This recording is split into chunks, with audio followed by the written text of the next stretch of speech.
Assalamualaikum warahmatullahi wabarakatuh. Alhamdulillahirabbil alamin. Wassalatu wassalamu ala asrofil anbiya'i wal mursalin wa ala alihi wa sahbihi ajma'in, amma ba'du. Perkenalkan, saya Maratul Rodiah dengan NIM 21313131105 dari Prodi Pendidikan Islam Anak Usia Dini. Baik, di sini saya akan menyampaikan sedikit materi mengenai ibu adalah madrasah pertama dan utama bagi anak-anaknya. Baik, langsung saja materi yang pertama, yaitu pendidikan keluarga adalah pendidikan pertama yang menyediakan lingkungan dan tempat belajar yang optimal bagi anak. Lingkungan keluarga mampu memberikan pengaruh besar terhadap pembentukan kepribadian anak melalui pengajaran, pembiasaan, dan bimbingan. Keluarga disebut sebagai pendidikan pertama dikarenakan kehidupan anak yang dikenal pertama kali adalah dari keluarga. Selain itu, waktu bersama keluarga juga lebih banyak. Baik, materi yang selanjutnya yaitu kata ibu dalam Al-Quran disebut yang berasal dari akar kata yang sama dengan umat yang artinya pemimpin, yang dituju atau yang diteladani. Dari pengertian tersebut dapat dipahami bahwa ibu akan dapat menciptakan pemimpin-pemimpin dan bahkan dapat membina umat melalui perhatian dan keteladanannya dalam mendidik anak. Selanjutnya, kata madrasah adalah istilah kata dari bahasa Arab, yaitu nama tempat dari kata darosa yadrusu darsan wa durusun wa dirosatun, yang berarti terhapus, hilang bekasnya, menghapus, menjadi usang, dan melatih. Baik, materi yang selanjutnya yaitu pengertian madrasah al-ula.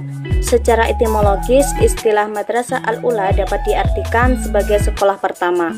Namun secara terminologis tersebut didefinisikan sebagai ibu yang dengan pendidikannya mempengaruhi perkembangan pendidikan anak sampai anak itu berhasil dalam pendidikannya.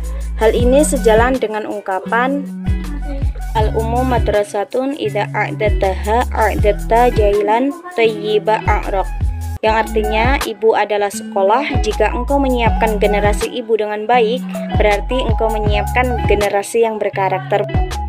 Selanjutnya yaitu urgensi pendidikan bagi ibu sebagai madrasah al-ula.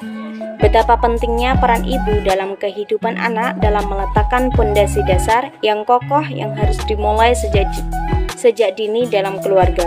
Ibu adalah madrasah pertama untuk anak, dan untuk itulah diperlukan ilmu bagi seorang ibu, mulai dari hal kecil seperti melatih anak memakai pakaian sendiri, cara makan, toilet training, melatih motorik halus dan kasar.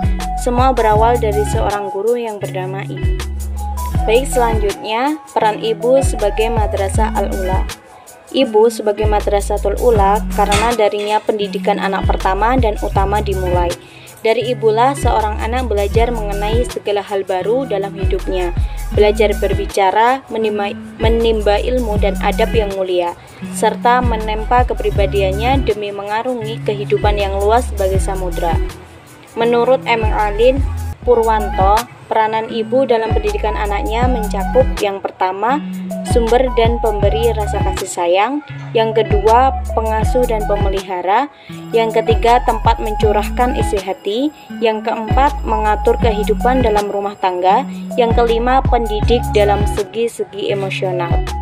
Materi yang selanjutnya yaitu kompetensi utama seorang ibu sebagai madrasah al-ula. Yang pertama, iman dan takwa. Bekal utama seorang ibu sebagai madrasah al-ula, tidak akan pernah seorang ibu menjadi madrasah yang unggul tanpa dibekali iman dan takwa. Yang kedua, ilmu dan pengalaman. Sebuah keharusan bahwa pendidik harus berbekal ilmu yang memadai. Ia harus memiliki pengetahuan tentang konsep-konsep dasar pendidikan dalam Islam. Yang ketiga, sabar dan tawakal.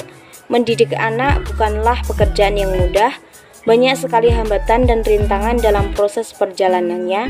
Oleh karena itu, seorang ibu hendaklah berbekal dengan kesabaran dan ketawakalan. Yang keempat yaitu doa dan keikhlasan. Doa seorang ibu akan mengantarkan anaknya pada kesuksesan dan keberhasilan.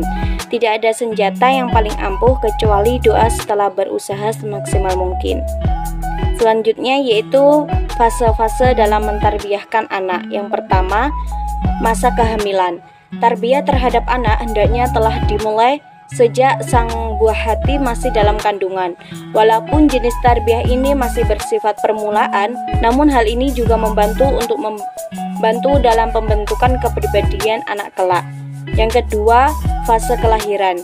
Ketika sang anak telah terlahir ke dunia, maka dianjurkan bagi sang ayah untuk memperdengarkan azan di telinga kanan dan iqomah di telinga kirinya. Yang ketiga yaitu fase penyusuan. Fase menyusui adalah fase di mana seorang anak mulai meniru perilaku sang ibu. Jadi tarbiyah yang berlangsung pada fase ini bersifat spontanitas. Karena seiring dengan berjalannya waktu, kedekatan ibu dan anak akan mempengaruhi jiwa anak. Selanjutnya, fase kanak-kanak. Masa kanak-kanak adalah fase di mana anak meniru perilaku yang ada di sekitarnya. Macam-macam tarbiyah pada fase anak-anak yang harus kita perkenalkan pada anak sejak dini adalah yang pertama, tarbiyah Islamiyah. Di dalam tarbiyah Islamiyah ini terdapat akidah sholihah. Yang kedua, memperkenalkan ibadah sejak dini. Selanjutnya, tarbiyah adab dan akhlak karimah. Yang pertama, belajar meniru kepribadian Rasulullah SAW. Yang kedua, mengajarkan adab. Yang ketiga, ketika anak melakukan kesalahan. Kesalahan adalah hal yang wajar dilakukan oleh anak-anak, sebab anak tengah melewati fase-fase perkembangan secara bertahap. Yang keempat yaitu tarbiyah jiwa dan akal-akal anak. Yang pertama, berbicara terbuka dan turut mengajarkannya bermusyawarah. Yang kedua, melatihnya untuk bertanggung jawab. Yang ketiga, memotivasi mereka untuk belajar dan mengembangkan bakat. Yang keempat, memvariasikan cara belajar. Yang kelima, mendukung bakat positif mereka. Yang keenam, berikan pujian dan jangan membanding-bandingkan kemampuan anak. Fase-fase dalam mentarbiyahkan anak yang kelima yaitu fase remaja. Masa remaja adalah masa di mana anak akan menuju ke fase selanjutnya yaitu dewasa. Adapun tarbiyah pada fase remaja ini dapat dilakukan oleh sang ibu. Di antaranya yang pertama yaitu memberikan pengertian terhadap perubahan yang terjadi pada diri mereka. Ketika memasuki masa balik ini, hendaknya seorang ibu berbicara empat mata dengan anak bahwa pada masa ini mereka telah memasuki fase yang mana taklif mereka sebagai muslim. Yang kedua, tetap terbuka dengan anak. Komunikasi terbuka dengan remaja ini tetaplah dijalin dengan baik. Biasanya, anak usia remaja adalah anak yang pelin-pelan dalam menyelesaikan masalah yang terjadi pada dirinya. Sudah menjadi kewajiban orang tua membantu mereka untuk mengarahkan mereka. Baik, sekian materi yang dapat saya sampaikan. Apabila banyak salah kata dalam perkataan, saya mohon maaf. Wallahul muwaffiq ila aqwamit thoriq. Wassalamualaikum warahmatullahi wabarakatuh.